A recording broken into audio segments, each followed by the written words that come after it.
تو نبی علیہ السلام جب خطبہ دیا کرتے تھے تو اس ستون کے ساتھ کھڑے ہو کر خطبہ دیتے تھے اور کبھی کبھی اس کو ہاتھ لگاتے تھے۔ حضرت تمیم داری رضی اللہ تعالیٰ عنہ جب مسلمان ہوئے تو انہوں نے ایک ممبر بنا کر پیش کیا، اے اللہ کے حبیب صلی اللہ علیہ وسلم آپ اس ممبر پہ کھڑے ہو کے خطبہ دیا کریں۔ صحابہ کرام کہتے ہیں کہ جب نبی علیہ السلام نے ممبر پر کھڑے ہو کر خطبہ دینا شروع کیا تو ہم نے ایسی آواز سنی جیسے کوئی بچہ رو رہا ہوتا ہے۔ ہم حیران، مسجد میں کوئی بچہ تو ہے نہیں تو آواز کہاں سے آ رہی ہے؟ اللہ کے حبیب صلی اللہ علیہ وسلم نے یہ آواز سنی تو آپ پہچان گئے۔ آپ ممبر سے نیچے اترے تھوڑی دیر کے لیے اور اس پلر کے پاس جا کر اس پر ہاتھ رکھا تو وہ پلر اس طرح خاموش ہوا جس طرح بچہ سسکتے ہوئے آہستہ آہستہ رونا بند کرتا ہے۔ وہ نبی علیہ السلام کی جدائی میں رو رہا تھا، اے اللہ کے حبیب صلی اللہ علیہ وسلم اب تو ممبر بن گیا، آپ وہاں خطبہ دیا کریں گے، مجھے آپ کی جدائی برداشت کرنی پڑے گی۔ تو آپ دیکھیے درختوں کے بھی محبوب، جمادات کے بھی محبوب، نباتات کے بھی محبوب، اور نبی علیہ السلام حیوانات کے بھی محبوب تھے۔ نبی علیہ السلام کی ایک اونٹنی تھی، اس کا نام تھا قصوہ۔ جب اللہ کے محبوب صلی اللہ علیہ وسلم نے پردہ فرمایا تو وہ اداس ہو گئی اور اس نے کھانا پینا چھوڑ دیا، ایک ہی جگہ بیٹھی رہتی تھی خاموش، اور دیکھنے والے کو نظر آتا تھا کہ یہ اونٹنی بہت غمزدہ ہے۔ جب صحابہ کرام نے اس کے سامنے چارہ ڈالا اور اس کو زبردستی کھلانا چاہا تو وہ وہاں سے اٹھ کر جنت البقیع میں چلی گئی جہاں قبرستان تھا، اور وہاں پر کیکر کے درخت تھے، بقیع الغرقد۔ پھر وہ وہاں بیٹھی رہتی تھی، نہ کہیں آتی تھی نہ جاتی تھی۔ نبی علیہ السلام کی جدائی نے اس اونٹنی کو غمزدہ کر دیا تھا۔ تھوڑے دن زندہ رہنے کے بعد بالآخر وہ اونٹنی فوت ہو گئی تھی۔ کتابوں میں لکھا ہے کہ ایک مرتبہ نبی علیہ السلام سفر تشریف لا رہے تھے تو ایک جگہ پر آپ تھوڑی دیر کے لیے رکے۔ صحابہ کرام نے آپ کے گھوڑوں کو تھوڑی دیر کے لیے کھول دیا تاکہ یہ گھوڑے جائیں اور گھاس وغیرہ چر لیں، پانی پی لیں۔ اب جیسے ہی ان گھوڑوں کو کھولا اور وہ چرنے کے لیے یا پانی پینے کے لیے گئے تو پیچھے اللہ کے محبوب سے ان کا دوبارہ ارادہ بن گیا سفر کا۔ تو آپ نے ان گھوڑوں کو بلایا، جیسے ہی ان گھوڑوں کو آواز دی ان میں سے 4 گھوڑے ایسے تھے جو بغیر کچھ کھائے پیے بھوکے پیاسے واپس آ گئے کہ اللہ کے محبوب نے ہمیں طلب کیا ہے، ہمیں کھانے پینے کی کوئی ضرورت نہیں ہے۔ جب نبی علیہ السلام کو بتایا گیا کہ ان گھوڑے نے نہ کچھ کھایا ہے نہ پیا ہے تو محبوب صلی اللہ علیہ وسلم نے ان کے گردن کے اوپر ہاتھ رکھا اور اس ہاتھ کا نشان ان گھوڑوں کے گردن کے اوپر لگ گیا۔ آپ حیران ہوں گے، آج 1400 سال گزرنے کے بعد بھی ان گھوڑوں کی نسل دنیا میں موجود ہے۔ چند دن پہلے ہم لوگ سرگودا گئے تو مجھے کسی نے بتایا کہ جی فوج نے ایک ڈیپو بنایا ہوا ہے گھوڑوں کا، اس کا نام ہے مونا ڈیپو، اور اس میں کوئی 10,000 گھوڑے انہوں نے پالے ہوئے ہیں، اور ان گھوڑوں میں وہ نسل بھی ہے جس کو نبی علیہ السلام نے ہاتھ لگایا تھا، اور نبی علیہ السلام کے انگوٹھے مبارک کا نشان ان کی گردن پر ابھی بھی موجود ہے۔ تو ہمیں شوق ہوا، خیر ہم نے رابطہ کیا، وہاں ایک بریگیڈیئر صاحب تھے، وہ بڑے مہربان تھے، انہوں نے کہا ٹھیک ہے آپ آ جائیں تو میں آپ کو گھوڑا دکھاؤں گا۔ تو ہم لوگ مونا ڈیپو گئے اور ہم نے وہ گھوڑا اپنی آنکھوں سے دیکھا۔ واقعی اس گھوڑے کی گردن پر بالکل ایسے نشان تھا جیسے نبی علیہ السلام کا انگوٹھا لگا ہوا۔ 1400 سال گزرنے کے بعد بھی ان گھوڑوں کی شناخت موجود ہے جن گھوڑوں کے اندر اللہ کے محبوب کی محبت تھی۔ فتوح الشام کتاب میں لکھا ہے کہ مسلمانوں کی تعداد تھوڑی تھی اور عیسائی بہت زیادہ تھے۔ ایک مجاہد ایسے تھے شاید حضرت ذرار رضی اللہ عنہ ہوں، یہ میرا اپنا قیافہ ہے، اندازہ ہے۔ وہ بہت بہادر تھے اور جنگجو تھے۔ تو کافروں نے ایک دن پلان بنایا کہ آج ان کو تو ہم نے زندہ پکڑنا ہی ہے۔ چنانچہ انہوں نے کوئی 50,000 بندے اسی جاب کے اوپر لگا دیے، اس اسائنمنٹ پہ لگا دیے کہ جی آپ نے اس بندے کو آج زندہ پکڑنا ہے۔ اب وہ جو مجاہد تھے وہ 50,000 بندوں کے اندر گھر گئے۔ کتاب میں لکھا ہے کہ وہ 5-6 گھنٹے ان کے ساتھ لڑتے رہے۔ ایک کو وہ قتل کرتے تو دوسرا آگے آ جاتا، دوسرے کو قتل کرتے تیسرا آگے آ جاتا۔ 50,000 لوگوں نے گھیرا کیا ہوا تھا۔ اس کے اندر سے نکلنا کوئی آسان کام تو نہیں ہے۔ اب 5-6 گھنٹے مستقل تلوار چلانے کے بعد وہ خود بھی تھک گئے، ان کا گھوڑا بھی تھک گیا۔ گھوڑے کو پسینے چھوٹے ہوئے ہیں اور اب اس کی سپیڈ کم ہو گئی۔ جب سپیڈ کم ہو گئی گھوڑے کی اور دشمنوں نے دیکھا کہ گھوڑا تھک گیا ہے تو انہوں نے اپنا گھیرا تنگ کرنا شروع کر دیا۔ اب جب گھیرا تنگ کرنا شروع کر دیا تو وہ پہچان گئے مجاہد کہ یہ لوگ مجھے پکڑ لیں گے اور اب میرا مشکل وقت ہے۔ وہ چاہتے تھے کہ گھوڑا بھاگے اور میں ان دشمنوں کو قتل کر کے نکل جاؤں ان کے حصار میں سے، مگر گھوڑا 6 گھنٹے مستقل بھاگتا رہا تھا، اب اور کیا بھاگے۔ پسینہ آیا ہوا ہے گھوڑے کو اور بہت تھکا ہوا ہے۔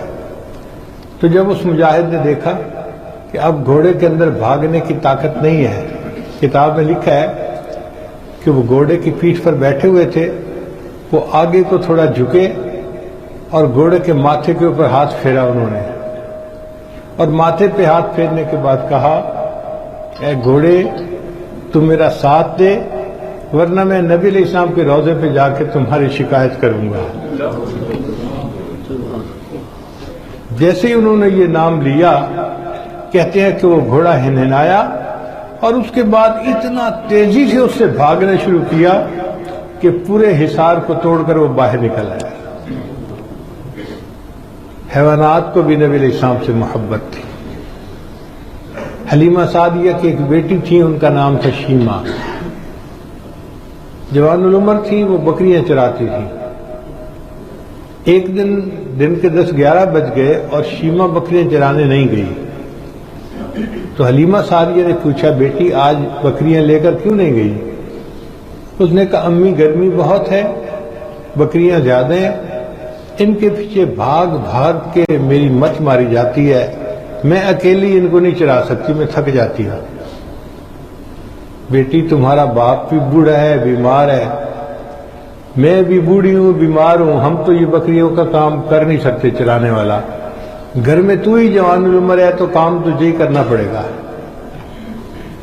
تو شیمہ نے کہا، اچھا امی، اگر آپ یہ چھوٹے بھائی محمد کو جو بیبی تھا، دودھ پیتا ابھی، اس کو میرے ساتھ بھیج دیں تو میں بکریاں چرا لوں گی، اور اگر اکیلی بھیجیں گی تو میں بکریاں نہیں چرا سکتی۔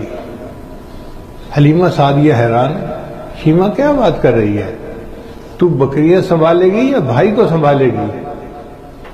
امی اگر بھائی ساتھ ہوگا تو میں بکریاں سنبھال لوں گی، اکیلی نہیں سنبھال سکتی۔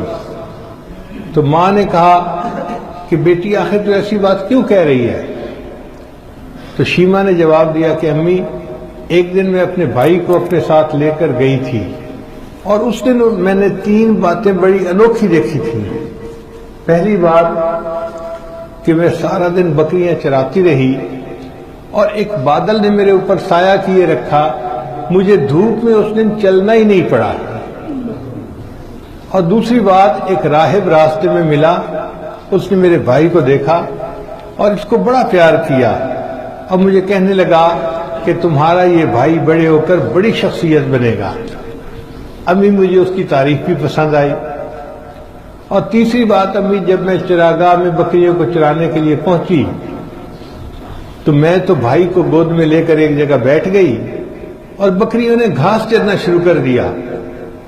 میں نے دیکھا کہ وہ تیزی سے گھاس چر رہی ہیں اور گھاس چرنے کے بعد وہ بکریاں آئیں اور میرے بھائی کے گرد گھیرا بنا کر بیٹھ گئیں. باقی پورا وقت میں بھی اور بکریاں بھی اس بھائی کا چہرہ ہی دیکھتی رہی. تو نبی علیہ السلام جمادات کے بھی محبوب، نباتات کے بھی محبوب اور حیوانات کے بھی محبوب، اور انسان تو بالآخر انسان ہے. چنانچہ صحابہ کرام کا جتنی جماعت تھی وہ ساری کی ساری نبی علیہ السلام کے عشاق کی جماعت تھی. ہر صحابی نبی علیہ السلام کا عاشق، چھوٹا بڑا مرد عورت، معاشرے کا ہر فرد نبی علیہ السلام کا عاشق صادق تھا.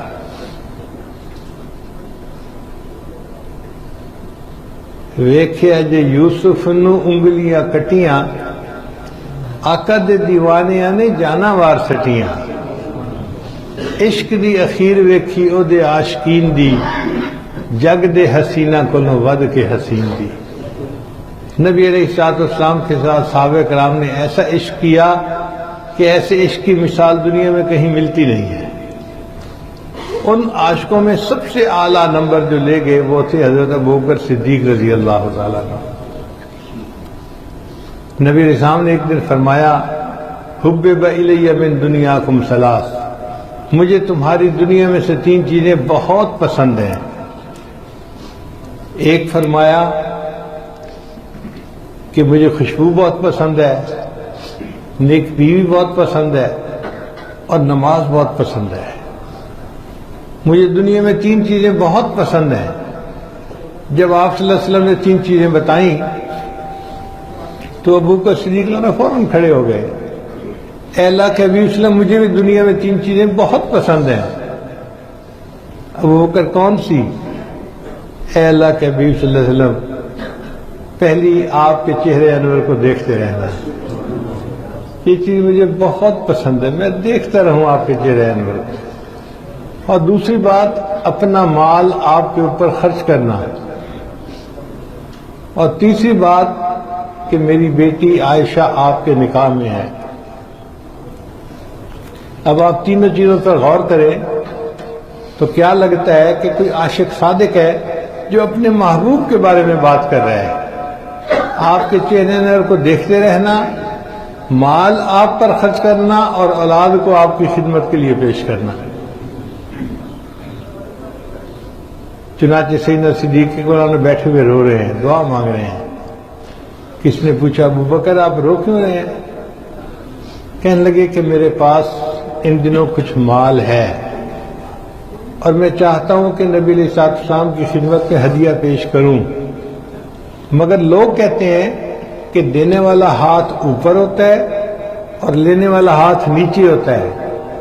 میں نبی علیہ السلام کی یہ بے ادبی نہیں کرنا چاہتا، تو میں اللہ سے دعا مانگ رہا تھا اللہ میرے آقا صلی اللہ علیہ وسلم کے دل میں ڈال دے وہ ابوبکر کے مال کو اس طرح خرچ کرے جیسے کوئی ذاتی مال کو خرچ کرتا ہے. میں یہ دعا مانگ رہا تھا.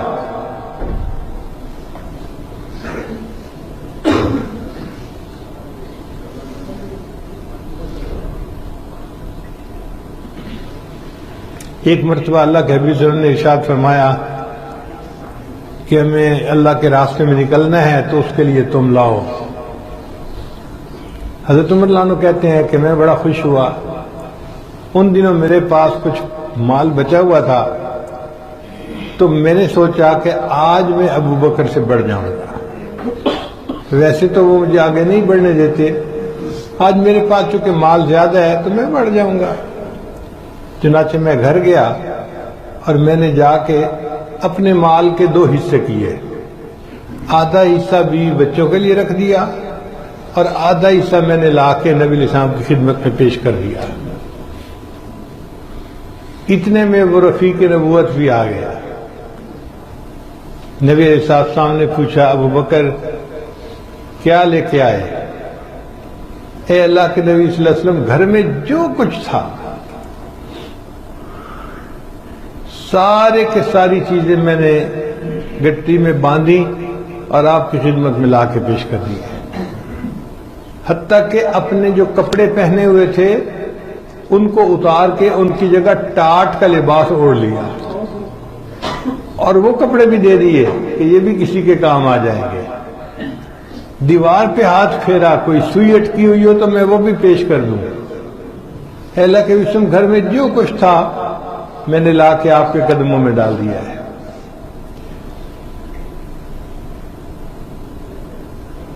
نبی السلام نے پوچھا ابو بکر گھر والوں کے لیے کیا چھوڑ کے آئے؟ ابو بکر صدیق نے جواب دیا، پروانے کے لیے شمع، بلبل کو پھول بس، صدیق کے لیے ہے خدا کا رسول بس. اے اللہ کے حبیب وسلم، بس میرے لیے آپ کافی ہیں، آپ خوش ہو جائیے، مجھے دنیا کی ہر نعمت مل جائے گی. چنانچہ نبی علیہ السلام نے جب ہجرت کا ارادہ فرمایا تو آپ صلی اللہ علیہ وسلم نے حضرت علی عنہ کو بلایا اور لوگوں کی جو امانتیں انہوں نے کافروں نے نبی علیہ السلام کے پاس رکھوائی ہوئی تھی وہ حضرت علی عنہ کو دے دیں. علی دن میں یہ امانتیں لوگوں کو واپس کر کے تم بھی مدینہ آ جانا، اور ان کو اپنی چارپائی پہ سلا دیا. اور پھر آپ نبی علیہ السلام ابو بکر صدیق عنہ کے گھر آئے اور ان کو ملے. یہاں علماء نے ایک نقطہ لکھا ہے، وہ فرماتے ہیں کہ اللہ نے حضرت علی عنہ کو چنا لوگوں کی امانتیں ان تک پہنچانے کے لیے، اور اللہ نے ابو بکر صدیق عنہ کو چنا ابو بکر تم میری امانت کو مکہ سے مدینہ پہنچا دو. چنانچہ نبی علیہ السلام جب ابو بکر صدیق عنہ کے دروازے پر پہنچے تو ابو بکر صدیق عنہ نے فوراً دروازہ کھول دیا. نبی علیہ السلام بڑے حیران، ابو بکر تم پہلے سے جاگ رہے تھے یا میرے آنے پر جاگے؟ اے اللہ کے وسلم، میں پہلے سے جاگ رہا تھا. ابو بکر رات کے اس وقت میں تم کیوں جاگ رہے تھے؟ اللہ کے حبیب صلی اللہ علیہ وسلم، مجھے کچھ دنوں سے اندازہ تھا کہ آپ کو ہجرت کا حکم ہوگا، اور یہ بھی توقع تھی کہ جب آپ ہجرت کے لیے تشریف لے جائیں گے تو مجھے خدمت کے لیے قبول فرمائیں گے. جس دن سے یہ خیال آیا ابو بکر نے رات کا سونا چھوڑ دیا، ایسا نہ ہو کہ آپ تشریف لائیں اور دروازہ کھولنے میں دیر لگ جائے. میں رات کو جاگتا ہی رہتا تھا. پھر ابو بکر صدیق عنہ نے گھر کے سارے لوگوں کو خدمت پر لگا دیا. خود نبی علیہ السلام کے ساتھ ہجرت کے سفر پہ چل پڑے. اپنے بیٹے عبد الرحمن سے کہا کہ عبد الرحمن، سارا دن قریش مکہ کی باتیں سننا اور رات کے اندھیرے میں کارگزاری آ کے ہمیں غار میں سنا جانا، تاکہ ہمیں حالات کا پتہ رہے کہ ہو کیا رہا ہے. اپنے غلام کو کہا کہ تم بکریاں چرانے کے بہانے ہمیں غار میں دودھ پلا جانا. اپنی بیوی کو کہا کہ تم کھانا بنا دیا کرنا، اور بیٹی اسما سے کہا کہ اسما تم چھوٹی ہو، کوئی شک بھی نہیں کرے گا، تم یہ کھانا ہمیں غار تک پہنچا دینا. خود بھی خدمت میں مصروف ہیں، بیٹا بھی مصروف ہے، بیوی بھی مصروف ہے، غلام بھی مصروف ہے، بیٹی بھی مصروف ہے. پورے گھرانے کو خدمت پر لگا دیا. پھر ساتھ چل پڑے. اللہ کی شان دیکھیں کہ جب غار ثور پر پہنچے تو وہ صدیق عنہ کو خیال آیا ایک غار ہے جس میں پتہ نہیں کوئی داخل بھی کبھی ہوا یا نہیں، اندر کوئی کیڑا نہ ہو جو نقصان پہنچا دے، تو میں پہلے جا کے ذرا دیکھ لوں. عرض کیا اے اللہ کے حبیب صلی اللہ علیہ وسلم، آپ تھوڑی دیر باہر کھڑے ہو، میں غار کے اندر جا کے دیکھ لیتا ہوں. غار کے اندر گئے تو اس میں چند سوراخ تھے، تو ان کو انہوں نے پتھروں سے بند کر دیا. ایک سوراخ جو زمین سے زیادہ اونچا نہیں تھا، جیسے گراؤنڈ لیول سے 1 فٹ اوپر ہوتا ہے، اس کے لیے کوئی پتھر مل نہیں رہا تھا. اور صدیق عنہ کو جلدی بھی تھی کہ نبی علیہ السلام انتظار کر رہے ہیں. تو انہوں نے سوچا کوئی بات نہیں، میں اس طرح بیٹھ جاتا ہوں کہ اپنی ٹانگیں لمبی کر لوں گا اور اس سوراخ کے اوپر میں اپنا پاؤں رکھ دوں گا اور بند کر دوں گا. چنانچہ بیٹھ گئے اور عرض کیا اے اللہ کے حبیب آپ تشریف لائیے. نبی علیہ السلام غار کے اندر داخل ہوئے، غار ثور کے اندر. عرض کیا اے اللہ کے وسلم آپ ساری رات جاگتے رہے ہیں اور اس وقت آپ کافی تھکے ہوئے ہیں اور نیند آ رہی ہے، ابو بکر کی گود حاضر ہے، آپ گود میں سر رکھ کے سو جائیے۔ یہ ابو بکر صدیق رضی اللہ عنہ کی خوش قسمتی دیکھیے کہ اللہ کے محبوب صلی اللہ علیہ وسلم نے ان کی گود میں سر رکھا اور سو گئے،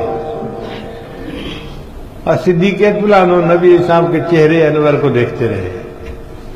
آج دنیا میں عاشق کہتے ہیں اپنے معشوق کے بارے میں کہ ہم ہی ہم ہوں، تیری محفل میں کوئی اور نہ ہو،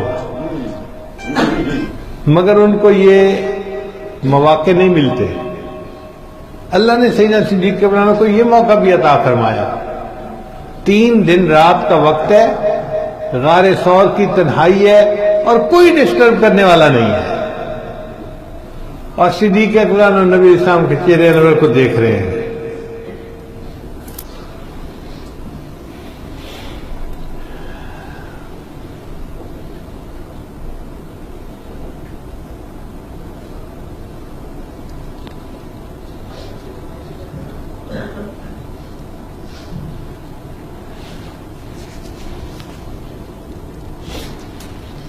ایک طرف عشق صدیق ہے اور دوسری طرف حسن رسول ہے۔ کائنات نے ایسا منظر نہیں دیکھا ہوگا کبھی، اور صدیق اکبر نظریں جمائے محبوب صلی اللہ علیہ وسلم کے چہرے انور کو بیٹھے دیدار کر رہے ہیں، لگے ہوئے ہیں دیدار کرنے میں۔ شاعر نے کہا یہ حسن ساتھ عشق کے کیا لاجواب ہے، یہ حسن ساتھ عشق کے کیا لاجواب ہے، رکھی ہوئی رحل پہ خدا کی کتاب ہے۔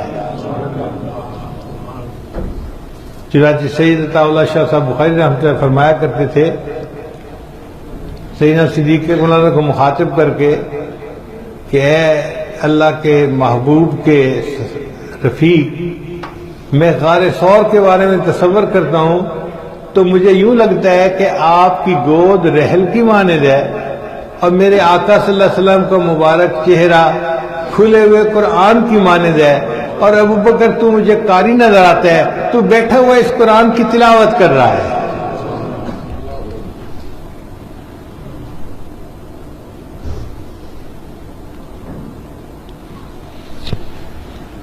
اسی دوران کتابوں میں لکھا ہے کہ ایک چھوٹا سانپ تھا، اور وہ اسی سوراخ میں تھا جس میں صدیق اکبر عنہ نے پاؤں رکھا ہوا تھا۔ چنانچہ اس سانپ نے صدیق اکبر عنہ کے پاؤں پہ کاٹا۔ اب شہد کی مکھی کاٹے تکلیف ہوتی ہے، بھیڑ کاٹے تکلیف ہوتی ہے، بچھو کاٹے تکلیف ہوتی ہے، تو سانپ کی بھی تو زہر ہوتی ہے نا۔ جب سانپ نے کاٹا تو تکلیف ہوئی، مگر ابو بکر صدیق نے اپنے پاؤں کو ہلنے نہیں دیا کہ نبی علیہ الصلوۃ والسلام کی نیند میں خلل نہ آ جائے، اور تکلیف کی شدت کی وجہ سے بے اختیار آنکھوں سے آنسو نکل آئے، اور ان میں سے ایک آنسو جو تھا وہ نبی علیہ السلام کے رخسار مبارک کے اوپر آ کر گرا۔ کسی شاعر نے اس منظر کو یوں بیان کیا، آنسو گرا ہے روئے رسالت مآب پر، آنسو گرا ہے روئے رسالت مآب پر، قربان ہونے آئی ہے شبنم گلاب پر۔ جس طرح گلاب کے اوپر شبنم گرتی ہے، اے محبوب صلی اللہ علیہ وسلم آپ کا رخسار مبارک تو گلاب کی مانند تھا، اور اب وہ صدیق رضی اللہ عنہ کا آنسو شبنم بن کر گلاب کے اوپر آ کر گرا۔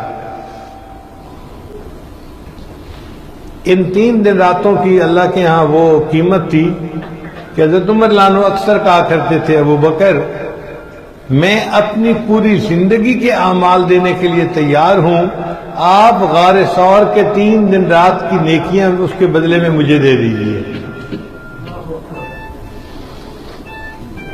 پھر صدیق اکبر عنہ غار ثور سے نکلے اور نبی علیہ السلام کو لے کر انہوں نے مدینہ طیبہ پہنچایا۔ ایک اور عاشق صادق تھے، ان کا نام تھا حضرت بلال رضی اللہ تعالیٰ عنہ۔ رنگ کالا تھا، شکل انوکھی تھی، مگر نبی علیہ الصلوۃ والسلام کی محبت ان کے دل میں بھری ہوئی تھی۔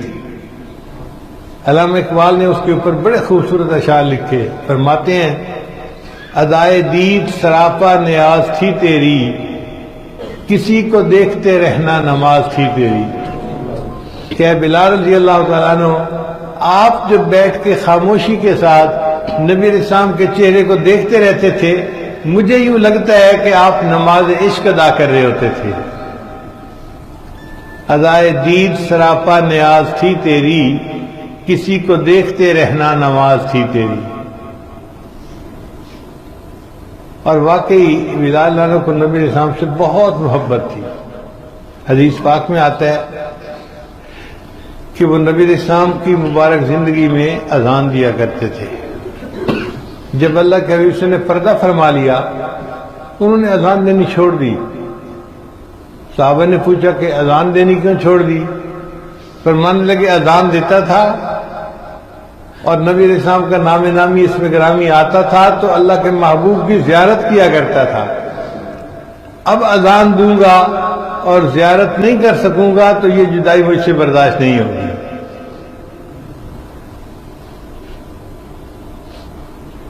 پھر اس کے بعد وہ مدینہ سے ہجرت کر کے شام آ گئے. حضرت شیخ حدیث رحمۃ اللہ نے اپنی کتاب میں لکھا ہے اس کے بعد حضرت بلال عنہ نے زندگی میں صرف 2 مرتبہ اذان دی. ایک جب سیدنا عمر عنہ کے زمانے میں بیت المقدس فتح ہوا تو امیر المومنین عمر عنہ نے حکم دیا بلال ہمیں نبی علیہ السلام کے زمانے کی اذان سنا دیجیے. اب امیر المومنین کا حکم ایسا تھا کہ اس کی انکار کی گنجائش نہیں تھی، تو بلال عنہ نے بیت المقدس میں ایک دفعہ اذان دی نبی علیہ السلام کے پردہ فرمانے کے بعد. اور دوسری اذان کا واقعہ انہوں نے بڑی تفصیل سے لکھا ہے کہ بلال عنہ رات کو سوئے ہوئے تھے، خواب میں نبی علیہ السلام کی زیارت نصیب ہوئی اور اللہ کے حبیب نے فرمایا بلال اتنا عرصہ ہوا تم ہماری ملاقات کے لیے نہیں آئے. تو بیوی کو کہا کہ بس میرا سامان تیار کرو، میں ابھی مدینے کا سفر شروع کرتا ہوں. چنانچہ بلال عنہ مدینہ طیبہ پہنچے، معاہدے شریف پہ حاضر ہوئے، نبی علیہ السلام کی خدمت میں سلام کیا. اتنے میں نماز کا وقت ہو گیا. اب اذان دینے کا وقت تھا تو سیدنا حسن رضی اللہ عنہ اور سیدنا حسین رضی اللہ عنہ بچے تھے. انہوں نے فرمائش کی حضرت بلال عنہ سے کہ ہمیں نانا جان کے زمانے کی اذان سنا دیجیے. اب ان شہزادوں کی فرمائش بھی ایسی تھی کہ انکار کی گنجائش نہ تھی. چنانچہ حضرت بلال عنہ نے دوسری اذان پھر اس وقت دی. کہتے ہیں کہ جب بلال عنہ کی اذان بلند ہوئی نا تو صحابہ کرام کی آنکھوں سے آنسو نکل آئے. ان کو محبوب صلی کے زمانہ یاد آ گیا. مسجد کے قریب جو گھر تھے نا وہ عورتیں حیران، یہ آواز دوبارہ کیسے آنی شروع ہو گئی. چنانچہ انہوں نے اپنے سروں پہ دوپٹے لیے، چادریں لی اور گھروں سے نکل کے باہر آ گئی. اب مسجد کے اندر مرد رو رہے اس اذان کو سن کے اور مسجد کے باہر عورتوں کا مجمع اس اذان کو سن کے رو رہا ہے. اور اس وقت حالت عجیب بنی جب ایک 3 سال کے بچے نے اپنی والدہ سے کویسچن پوچھا، امی بلال عنہ تو اتنے عرصے کے بعد واپس آ گئے، مجھے بتاؤ اللہ کے نبی صلی اللہ علیہ وسلم کو واپس آئیں گے؟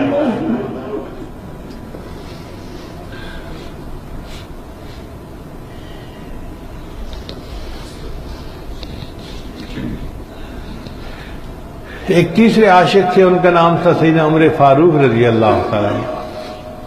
وہ بھی نبی علیہ السلام کے عاشق صادق تھے. ان کے عشق کا قصہ سن لیجئے. ایک رات مدینہ طیبہ میں وہ رات کو گلیوں میں چکر لگا رہے تھے یہ دیکھنے کے لیے کہ کون کس حال میں ہے.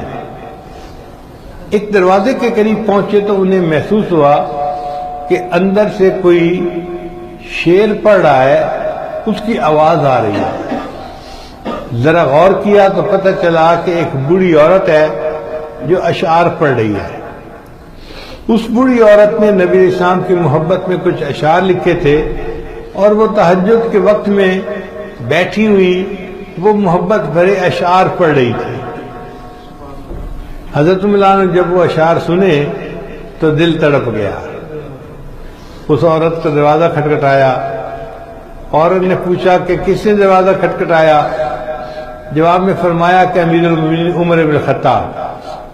اس نے کہا امیر المومنین رات کے اس وقت میں آپ کو مجھ بوڑھی عورت سے کیا کام پڑ گیا؟ انہوں نے فرمایا دروازہ کھولو تو میں تفصیل بتاؤں. اس نے دروازہ کھولا.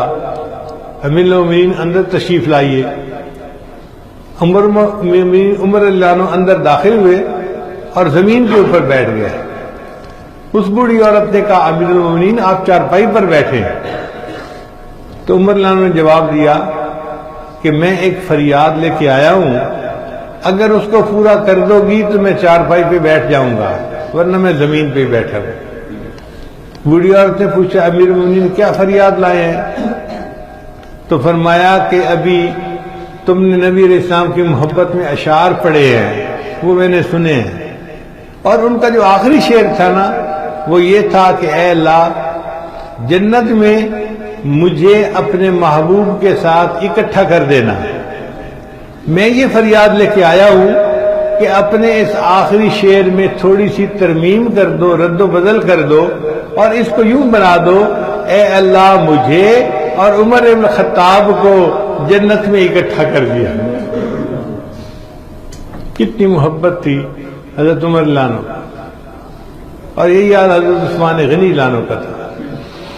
سیدنا عثمان غنی لانو نے ایک مرتبہ نبی علیہ السلام کو اپنے گھر کھانے کی دعوت دی. جب لینے کے لیے آئے تو عثمان غنی لانو نبی علیہ السلام کے قدم مبارک کو ہی دیکھتے جا رہے ہیں. باقی سارے صحابہ حیران. آج عثمان کو کیا ہوا کہ وہ قدموں کی طرف ہی دیکھتا جا رہا ہے؟ کسی نے نبی علیہ السلام کو بتا دیا.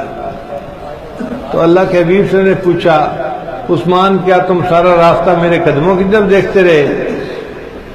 اے اللہ کے حبیب جی میں آپ کے قدموں کو ہی دیکھتا رہا. عثمان وجہ کیا تھی؟ عثمان اللہ نے جواب دیا اے اللہ کے حبیب آج میرے گھر میں وہ ہستی مہمان آئی ہے کہ میں نے ارادہ کیا تھا آپ اپنے گھر سے چل کر میرے گھر تک جتنے قدم اٹھا کر آئیں گے میں اتنے غلام شکریہ کے طور پہ اللہ کے راستے میں آزاد کر دوں گا.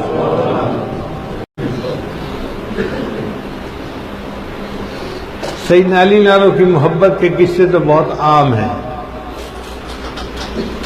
تو صحابہ کرام سارے کے سارے اللہ کے محبوب ان کے عاشق صادق تھے.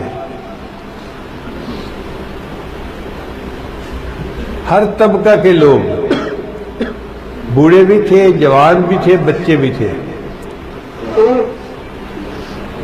بچوں کی محبت کا یہ عالم تھا کہ غزوہ بدر میں ایک صحابی کہتے ہیں کہ میں نے اپنے دائیں بائیں دیکھا کہ مجھے پتہ تو نہ کہ میرے ساتھ کون کھڑا ہوا ہے، میری کون سی سائیڈ زیادہ سیف ہے.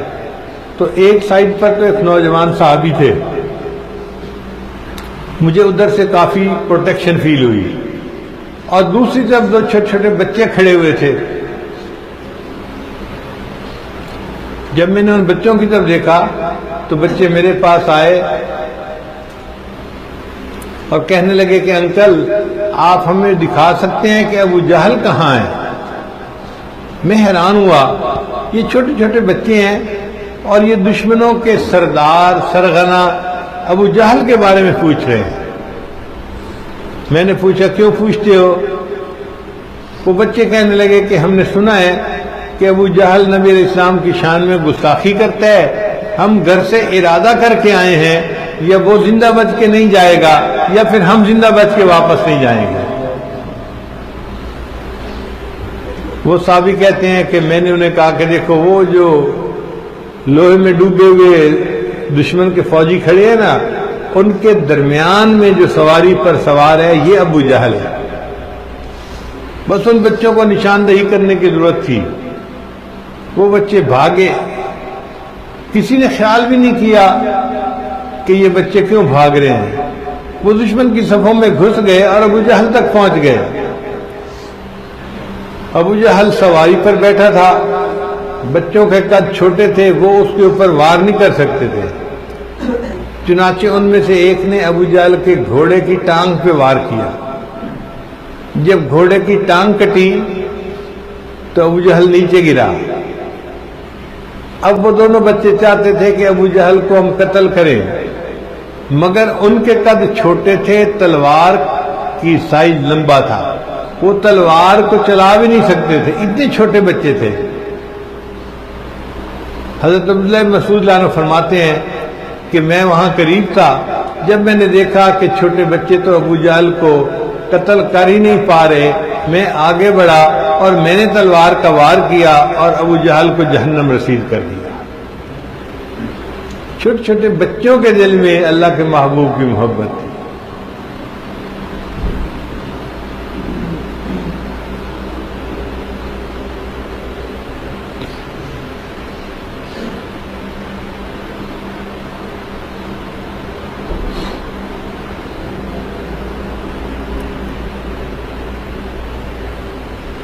عورتوں کے دل میں بھی نبی علیہ السلام کی محبت رچی ہوئی تھی.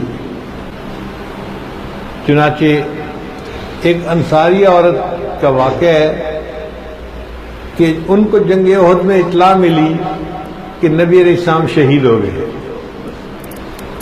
وہ کہنے لگی کہ جب تک میں خود اس خبر کی تصدیق نہیں کروں گی میں نہیں مانوں گی. چنانچہ انہوں نے اپنا اونٹ نکالا، اس پہ سوار ہوئی اور احد پہاڑ کی طرف چل پڑی. میدان جنگ کے قریب پہنچی تو ایک صحابی سے ملاقات ہوئی. انہوں نے پوچھا، اس عورت نے پوچھا، ما بال محمد، محمد صلی اللہ علیہ وسلم کس حال میں ہیں؟ ان کا مجھے تو پتہ نہیں، البتہ میں نے تیرے خاوند کو دیکھا فلاں جگہ شہید ہوا پڑا ہے. اب جس جوان عورت کو بتایا جائے کہ تیرا خاوند فوت ہو گیا، اس پر کتنا صدمہ ہوتا ہے، مگر وہ عورت ٹس سے مس نہیں ہوئی، آگے بڑھی. ایسے لگتا ہے کہ اس کی قیمتی متاع کوئی اور تھی. ایک اور صحابی سے پوچھا، ما بال محمد، محمد صلی اللہ علیہ وسلم کا کیا حال ہے؟ ان کا میں نے دیکھا کہ تمہارا جوان بیٹا فلاں جگہ شہید ہوا پڑا ہے. اب جس ماں کو بتایا جائے کہ تمہارا جوان بیٹا فوت ہو گیا، اس کے دل پہ کیا گزرتی ہے، مامتا اس کو کیا جو ہے نا وہ احساس دلاتی ہے. مگر وہ عورت پھر بھی ٹس سے مس نہیں ہوئی، آگے بڑھی. پھر ایک اور صحابی سے پوچھا، انہوں نے کہا کہ میں نے تیرے بھائی کو دیکھا فلاں جگہ شہید ہوا پڑا تھا. وہ عورت پھر بھی ٹس سے مس نہیں ہوئی، آگے بڑھ کے ایک اور صحابی سے پوچھا، ما بال محمد، محمد صلی اللہ علیہ وسلم کا کیا حال ہے؟ اس نے کہا کہ نبی علیہ السلام تو فلاں جگہ چٹان کے اوپر تشریف فرما ہے. وہ عورت وہاں گئی، اپنے اونٹ سے نیچے اتری اور نبی علیہ السلام کی جو چادر تھی نا اس کے کنارے کو پکڑ کے کپڑے کو کہنے لگی، کل مصیبت بعد محمد جلل، محمد صلی اللہ علیہ وسلم کو دیکھنے کے بعد میرے لیے سب مصیبتوں کو برداشت کرنا آسان کام ہے. کتنی نبی علیہ السلام سے محبت ہوگی اس کو.